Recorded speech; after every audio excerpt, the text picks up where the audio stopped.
अस्सलाम वालेकुम, कैसे हैं आप सब? उम्मीद करता हूँ सब खैरियत से होंगे। तो सबसे पहले माज़रत, मैं पिछले 2 दिन पहले अपडेट नहीं दे सका, कुछ मसरूफ़ था मैं। और कल के दिन बीटीसी ने एक डंप लिया है तकरीबन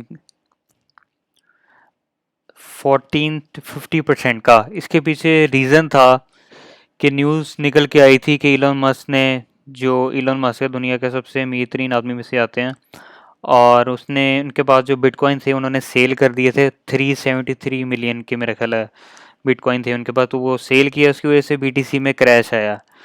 तो जब भी मार्केट को सिचुएशन लोग समझ रहे होते हैं कि ये मार्केट पंप होने लगी है ज़्यादा, तो तभी ये इस तरह की कोई न्यूज़ निकल के आ जाती है तो मार्केट वो गिरा देते हैं। तो हमेशा इस तरह से ही होता आया। अब जिस तरह मार्केट नीचे डंप हो गया, लोग समझ रहे हैं जी बीटीसी जा रहा है वापस 20,000 पे, कोई कह रहा है, कोई 15,000 पे कह रहा है, तो इस तरह की न्यूज़ेज आएंगी कि बीटीसी जा रहा है, थोड़ा नीचे जाता जाएगा, तो एक अच्छी न्यूज़ निकल के आएगी तो बीटीसी को फिर भी ये पंप करके ऊपर ले जाएंगे वापस। तो वेल्स इसी तरह की होती हैं, न्यूज़ इस पे ज़्यादा मार्केट चलती है कि न्यूज़ ऐसे निकल के आ जाए ना, मार्केट अपने टेक्निकल एनालिसिस वगैरह सब टेक्निकल ख़राब कर देती है। तो चलते हैं अब अपनी अपडेट पे। तो पिछला ज़रा जो सिनेरियो था वो मैं आपको समझा लूँ। मैं काफ़ी दिनों से हर अपडेट में पिछली मैं आपको बताता था टेक्निकल के हवाले से ही कि हमारा वन डे के चार्ट पे एक बेरिश डाइवर्जेंस चल रहा था, जो कि 3 इसकी जो हायर हायर मैंने आपको बताई थी लग बनी हुई हैं, ठीक है। और यहाँ पे हमारी आरएसआई ने बनाया हुआ था हायर लो वाला सिस्टम। तो मैंने आपको वनडे के अकॉर्डिंग मैं बात कर रहा हूँ कि ये बेरिश डाइवर्जेंस इसकी बन चुकी है, वनडे पे भी 4H पे भी थी। और मैंने आपको कहा था कि ये फॉर्म हो गया, अब ये आहिस्ता आहिस्ता डाउन ट्रेंड में जा सकता है, एकदम थोड़ी नहीं जाएगा। ये तकरीबन लोअर हाइस क्रिएट करता हुआ यहाँ से डंप लिया, तो मैंने कहा था स्टिल वैलिड है जब तक इसकी आरएससी ओवर सेलिंग या ओवर बोर्ड जोन में नहीं जाती, तो बेरिश डाइवर्जेंस स्टिल वैलिड है।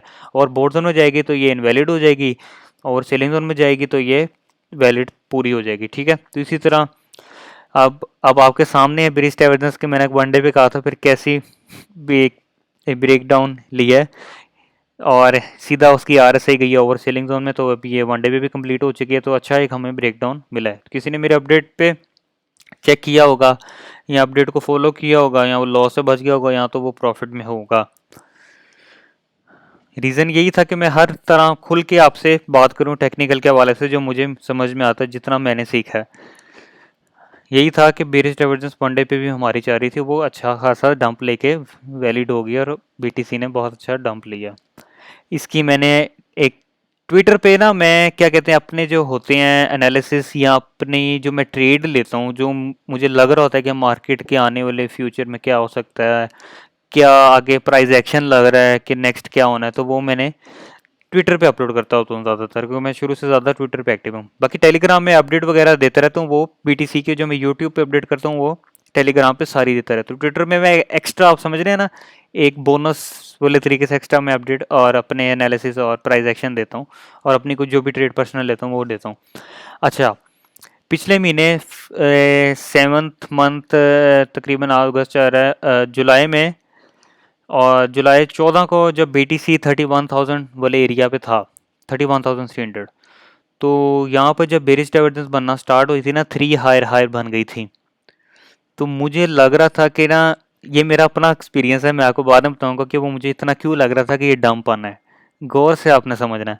तो मुझे लग रहा था ये वापस से करेक्शन लेगा, क्योंकि बड़े चार्ट पे वनडे के अकॉर्डिंग डाइवर्जेंस बनी थी, जिस तरह यहाँ पे भी डाइवर्जेंस एक बनी थी, वनडे पे थी मेरा ख्याल, यहाँ 4H पे थी, तो इसने करेक्शन ली थी तकरीबन 15 से 20% की मूव। तो यहाँ पे भी एक 3 हाइज वाली डाइवर्जेंस होती है। अब तो मैंने कहा था ना आपको, जो हायर हायर वाली डाइवर्जेंस होती है वो सिंपल होती है, जो 3 हाइज वाली वो होती है वो तो नीचे जानी ही जानी है, ठीक है। जो 3 हाइज वाली लास्ट होती है, तो वॉल्यूम भी यहाँ पे देखे ना ब्रेकडाउन हो रहा था, तो मैंने अपनी एक एनालिसिस ही किया था, लेकिन कोई फाइनेंशियल में एडवाइजर नहीं हूँ, एनालिसिस करके मैंने आपको कहा था कि स्टिल पॉसिबल, मैं कहता हूँ हो सकता था, नॉट अ फाइनेंशियल एडवाइस, तो बीटीसी नीचे जा सकता है 25,000 24,000 वाले एरिया पे, तो आपके सामने है।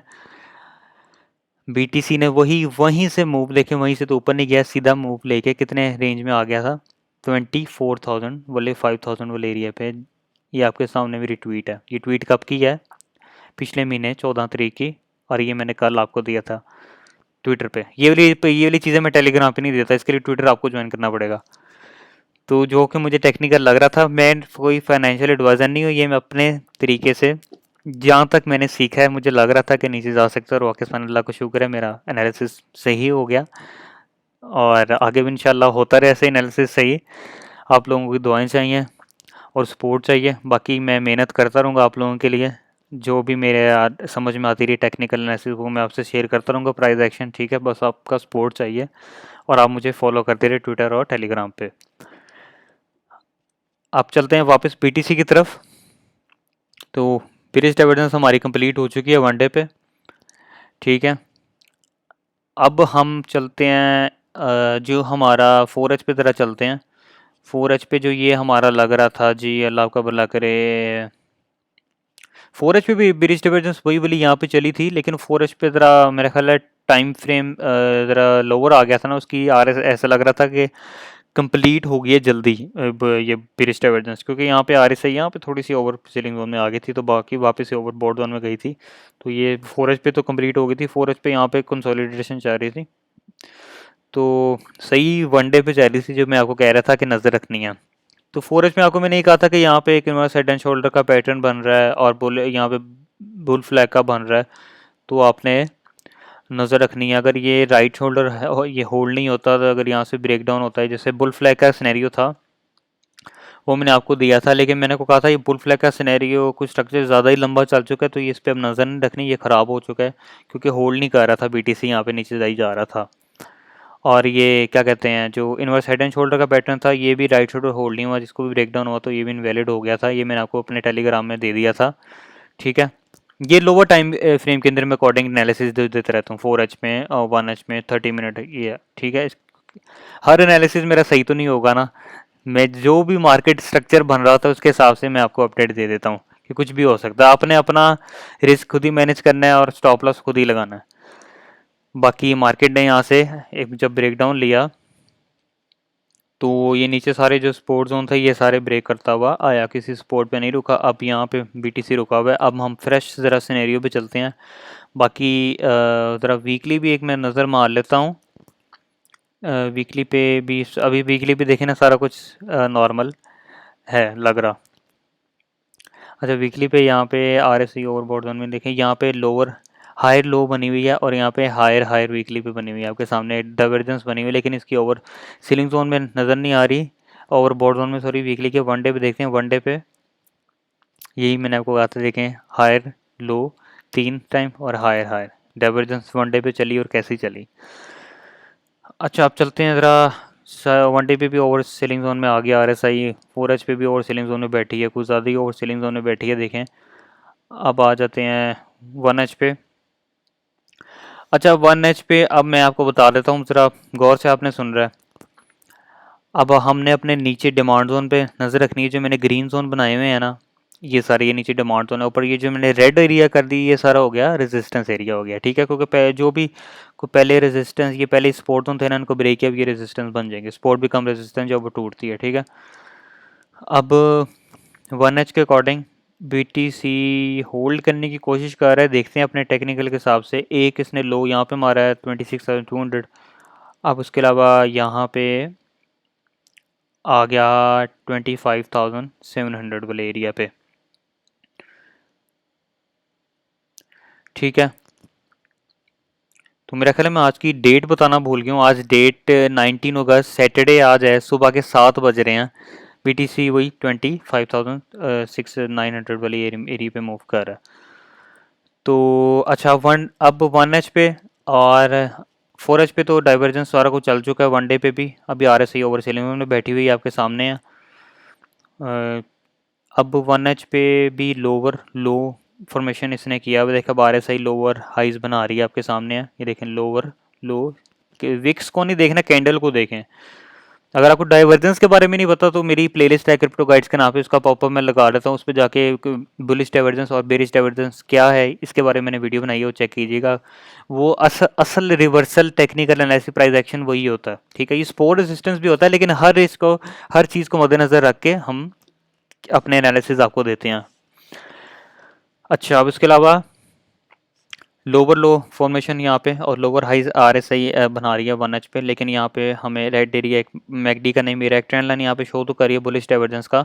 ठीक है, 30 मिनट पे चलते हैं। 30 मिनट पे ज़्यादा क्लियर है, जो कि मैंने इसकी अपडेट आपको टेलीग्राम में पहले ही दे दी थी जब BTC 26,000 वाले एरिया पे था। और 30 मिनट के अकॉर्डिंग कह रहा हूँ, यहाँ पे एक ट्रेंड लाइन का साइन आ गया था कि बुलिश डाइवर्जेंस बन रही है, तो इस पर आपने 50 मिनट 30 मिनट पे आपने नज़र रखनी है। ठीक है, और मैं जब BTC मूव कर रहा था 25,900, तो ये मैंने आपको स्पोर्ट जोन पे भी दे दिए थे कि नीचे 25,700 और 25 ये सारे एरिया स्पोर्ट जोन है, इस पर आपने नज़र रखनी है। टेलीग्राम को ज़रूर फॉलो कीजिएगा।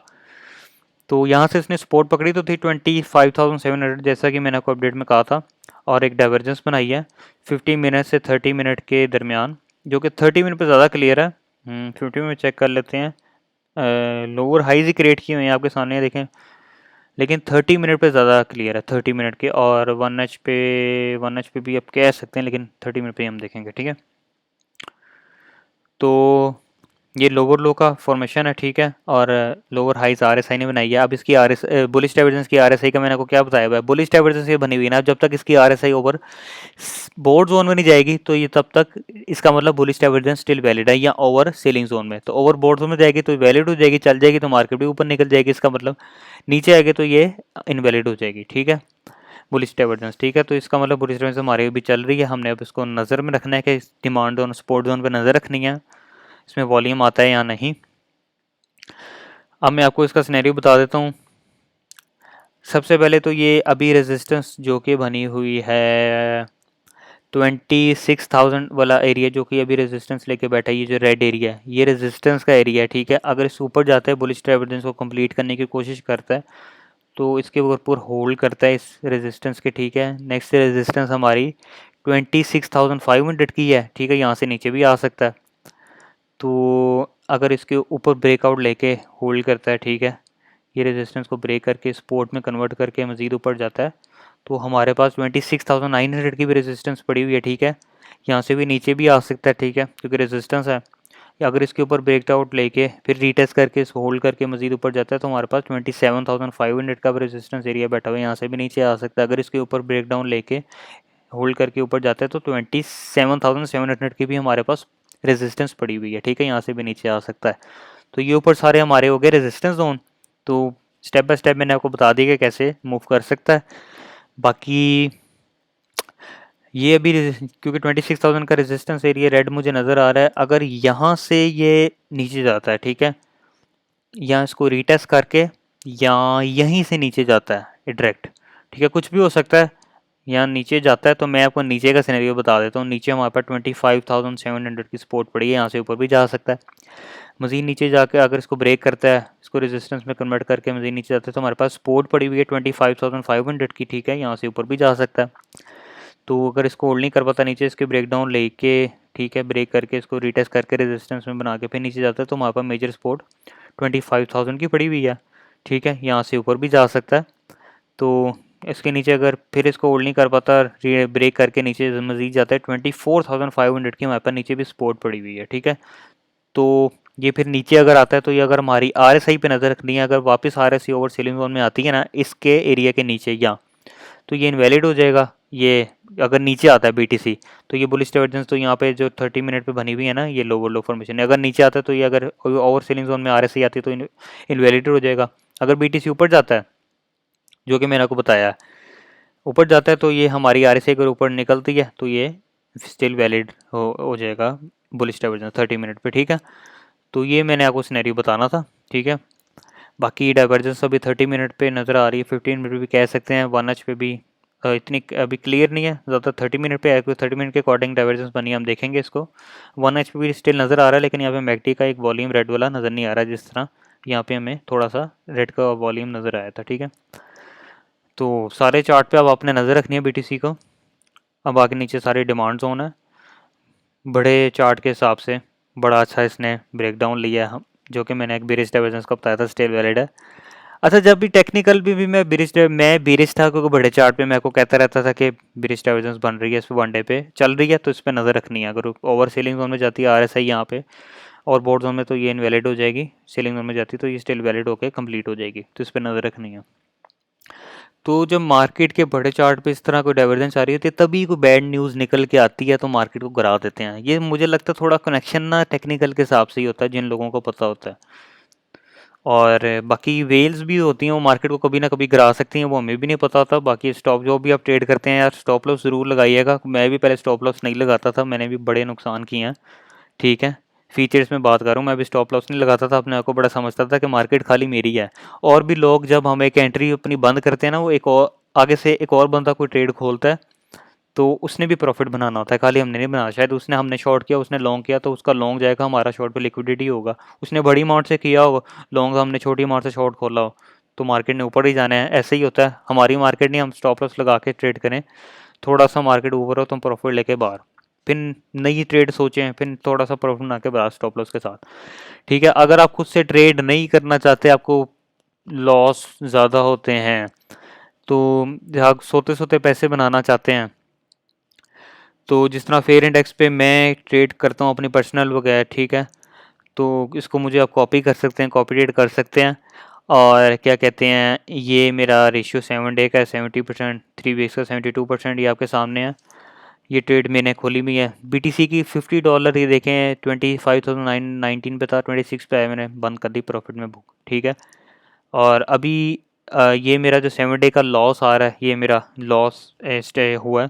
ठीक है, क्योंकि आपके सामने है, ये देखें, ये लॉस, ये ट्रेड मैं बंद करता हूँ, मैं स्टॉप लॉस के साथ हमेशा बंद करता हूँ। ये देखें नई ट्रेड सारी प्रॉफिट में है। तो मेरी टोटल वॉन ट्रेड 90 है, आपके सामने तो 28 हैं ये स्टॉप लॉस के साथ। स्टॉप लॉस यार लगाना चाहिए, स्टॉप लॉस नहीं लगाएंगे तो पूरा आपका वॉलेट ज़ाया हो जाएगा, तो फिर पैसे कहाँ से लाएंगे। स्टॉप लॉस लगाएं थोड़ा, ठीक है, थोड़ा, ताकि एसएल हिट हो, बाकी नेक्स्ट ट्रेड अगर लगे तो वो स्टॉप लॉस भी पूरा हो जाए, प्रॉफिट भी आ जाए। तो ये तरीका मैं करता हूँ। ठीक है, तो ज़रूर ज्वाइन कीजिएगा, क्योंकि मैं तो स्टॉप लॉस के साथ लगाता हूँ। बाकी जो फेड एक्स पे कॉपी ट्रेड है वो स्टॉप लॉस नहीं लगाते, वो जब ट्रेड खराब होती है उसको लंबा अरसे के लिए छोड़ देते हैं। बेचारे जिनके कॉपी ट्रेडिंग की होंगी उनका भी नुकसान, पता नहीं कहाँ से वो पैसे लाते हैं, हो रहा होगा, लेकिन मैं स्टॉप लॉस ज़रूर लगाता हूँ। आप ज्वाइन करना तो कीजिएगा ज़रूर, इसका लिंक डिस्क्रिप्शन में दे देता हूँ फेयर इंडेक्स का। बाकी फेयर इंडेक्स में अकाउंट बनाना है तो मेरे लिंक के थ्रू बनाएगा, आपको फ्री विड्रॉ, फ़ी कम मिलेगी, डिपॉजिट में रिवर्ड मिलेगा, बोनस मिलेंगे आपको, विड्रॉ इसकी ट्रेडिंग फ़ी बड़ी कम है, विड्रॉ की फ़ी बड़ी कम है, बाकी एक्स्ट्रा इसमें आपको चीज़ें मिलेगी मेरे लिंक के थ्रू अगर आप अकाउंट बनाते हैं फेयर इंडेक्स पे। इसका भी लिंक मैंने डिस्क्रिप्शन में दिया हुआ है। तो बाकी टेलीग्राम और ट्विटर मेरा ज्वाइन कीजिएगा ज़रूर। ठीक है, जो भी कोई ट्रेड मैं लेता हूँ या आपको पर्सनल अपने को आइडिया शेयर करता हूँ, टेलीग्राम ट्विटर पे करता रहता हूँ। ठीक है, दोनों को ज्वाइन कीजिएगा, दोनों के लिंक डिस्क्रिप्शन में है। बाकी बीटीसी की जो मैंने आपको अपडेट देनी थी वो मैंने दे दी, सिनेरियोज़ पे आपने नज़र रखना है। ठीक है, और मिलते हैं फिर नेक्स्ट अपडेट के अंदर, तब तक के लिए अल्लाह हाफिज़।